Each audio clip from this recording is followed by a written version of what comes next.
আসসালামু আলাইকুম বন্ধুরা, আশা করি সবাই অনেক ভালো আছেন। আপনাদের দোয়ায় আমি অনেক ভালো আছি। তো কিছুদিন আগে গিয়েছিলাম ফটিকছড়ি একটা চা বাগানে।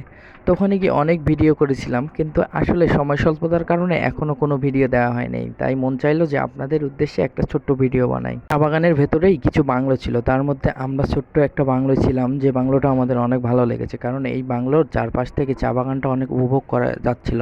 এবং এটির সামনে এছাড়াও অন্যান্য আরও কিছু ফলের বাগান ছিল, যা আমাদেরকে আরও মুগ্ধ করছিল। এবং দিনের বেলাতেও জায়গাটা এত সুমসাম ছিল যে কোনো লোকেরই আওয়াজ পাওয়া যাচ্ছিল না। এটি আমাদের কাছে আরও বেশি ভালো লেগেছিল। আমরা যে বাংলোটায় ছিলাম সেই বাংলোটার চারপাশে অনেকগুলো ফুল গাছ ছিল, যা আমাদের কাছে আরও অনেক ভালো লাগছিল। এবং এই বাংলোটা চা বাগানের একটা পাহাড়ের ওপর ছিল, যে কারণে আমরা এই বাংলো থেকে সবসময় চা বাগানের আশপাশের ভিউগুলো অনেক সুন্দর উপভোগ করতেছিলাম, যা আসলে সত্যি আমাদের অনেক অনেক ভালো লেগেছে। তবে আমরা যে সময় গিয়েছিলাম সেই সময়টায় প্রচুর রোদ ছিল, যে কারণে আমরা বেশি ঘোরাঘুরি করতে পারিনি, কারণ একটুতেই আমরা হাঁপিয়ে উঠছিলাম।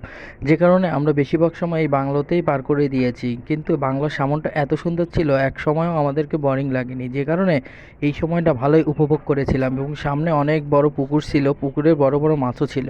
তো আমরা যে বাংলোটায় ছিলাম এই বাংলোর সামনে পাহাড়ি কিছু গ্রাম ছিল, ওখান থেকে বেশি দূরে না, কিন্তু মাঝখানে এই বড় পুকুরটা থাকার কারণে আমরা ওই পারে আসলে যেতে পারিনি। আর যাওয়ার ইচ্ছাও ছিল, কিন্তু ওই মুহূর্তে কোনো নৌকা ছিল না, যে কারণে আমরা এই পাহাড়ি গ্রামটায় ঘুরতে পারিনি। কিন্তু দূর থেকে তাদের জীবন কার্যকলাপ সব দেখতেছি। তবে পাহাড়ি মানুষের জীবনযাপন যে এত সাধারণ হয় তা আসলে এদেরকে না দেখলে কখনোই বুঝতে পারতাম না, একদম সাদামাটা জীবন।